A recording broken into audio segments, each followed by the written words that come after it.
Assalamualaikum warahmatullahi wabarakatuh. Perkenalkan, nama saya Hanafi Prabowo, NIM D0222-088 dari Prodi PKO 4B dengan mata kuliah Perkembangan Motorik.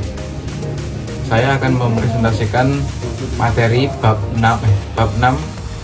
D dan E. Bab 6 D dan E, proses kontrol memori dan faktor yang mempengaruhi memori. Proses kontrol memori, upaya menjelaskan bagaimana suatu informasi pesan mengajarkan diterima, disandi, disimpan, dan dimunculkan kembali dari ingatan serta dimanfaatkan jika diperlukan. Telah dikembangkan sejumlah teori dari model pemrosesan informasi oleh para pakar seperti Bihler dan Snowman 1986, Baine 1986, dan Tennyson 1989. Teori tersebut umumnya berpijak pada tiga asumsi Rusiana 1992, yaitu yang pertama, bahwa antara stimulus dan respon terdapat suatu seri tahapan pemrosesan informasi di mana pada masing-masing tahapan dibutuhkan sejumlah waktu tertentu. Yang kedua, stimulus yang diproses melalui tahapan-tahapan tadi akan mengalami perubahan bentuk ataupun isinya. Yang ketiga, salah satu dari tahapan mempunyai kapasitas yang terbatas. Komponen pemrosesan informasi dipilih menjadi tiga berdasarkan perbedaan fungsi, kapasitas, bentuk informasi, serta proses terjadinya lupa. Ketiga komponen tersebut adalah 1.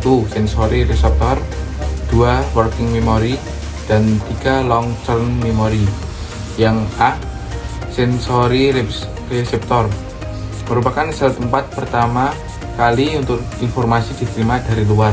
Yang B, working memory, diasumsikan mampu menangkap informasi yang diberi perhatian attention oleh individu.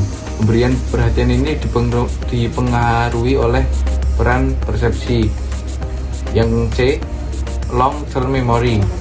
Long term memory berisi pengetahuan yang telah dimiliki oleh individu, mempunyai kapasitas tidak terbatas, dan bahwa sekali informasi disimpan di dalam LTM, ia tidak akan pernah terhapus atau hilang.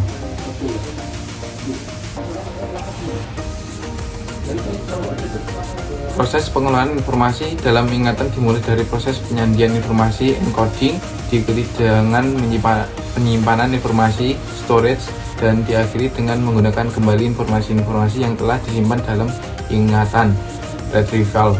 Ada tiga teori memproses informasi, yaitu model linear, model skema, dan model generatif. Yang pertama, model linear. Teori memproses informasi model linear adalah model pemberian informasi yang diperjenjang menurut tahapan-tahapan perkembangan metakognisi seseorang. Secara umum, siswa yang beranjak dewasa lebih realistis tentang kemampuan ingatan mereka. Yang kedua, lebih mampu mengembangkan strategi belajar yang efektif. Ketiga, lebih akurat dalam pengetahuan yang mereka ketahui. Yang kedua, model skema. Model skema menyediakan sarana untuk memvisualisasikan struktur dan operasi sistem tanpa segera mencoba mempresentasikan sistem secara matematis. Yang ketiga, model generatif. Model ini berfokus pada pemahaman bagaimana data dihasilkan. Mereka bertujuan untuk mempelajari distribusi data itu sendiri. Faktor yang mempengaruhi memori. Kemampuan mengingat seseorang dipengaruhi oleh beberapa faktor yang menyebabkan seseorang mengalami kesulitan untuk mengingat suatu informasi yang diterimanya. Kondisi seperti fisik sakit dapat menyebabkan kesulitan untuk mengingat, karena pada saat sakit kondisi jasmani sedang mengalami gangguan. Selain itu, usia juga merupakan salah satu faktor mempengaruhi ingatan seseorang. Anak-anak akan lebih mudah menerima menyimpan informasi dibandingkan dengan orang yang telah berusia lanjut. 1. Lupa. Sesuatu yang terlupakan tentu saja masih dimiliki dan tersimpan di alam bawah sadar. Sedangkan sesuatu yang hilang tentu saja tidak tersimpan di alam bawah sadar. Yah 2004 169 sampai 171 menyebutkan bahwa ada 5 faktor yang penyebab lupa, yaitu A. Gangguan konflik antara item informasi atau materi yang ada dalam sistem memori siswa. B. Tekanan terhadap item yang telah ada baik sengaja ataupun tidak. C. Perubahan situasi lingkungan antara waktu belajar dengan waktu mengingat kembali. D. Perubahan sikap dan minat siswa terhadap proses dan situasi belajar tertentu. E. Materi pelajaran yang telah dikuasai tidak pernah digunakan atau dihafalkan siswa. Yang kedua, keterampilan motorik. Crombet mendefinisikan bahwanya keterampilan motorik dengan mengkaitkan pada kata otomatis, cepat, dan akurat. Arti dari makna kegiatan untuk bergerak bagi anak usia ini adalah bagian penting yang sangat esensial dari proses pertumbuhan. Harlock 1996 111 jika mengungkapkan bahwa masa anak-anak merupakan masa yang ideal untuk mempelajari keterampilan tertentu dengan 3 alasan.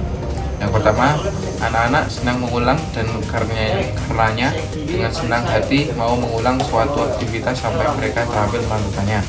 Yang kedua, anak-anak bersifat pemberani sehingga tidak terhambat oleh rasa takut karena dirinya mengalami rasa sakit atau diajak teman-temannya sebagainya ditakuti oleh anak yang lebih besar, remaja atau dewasa.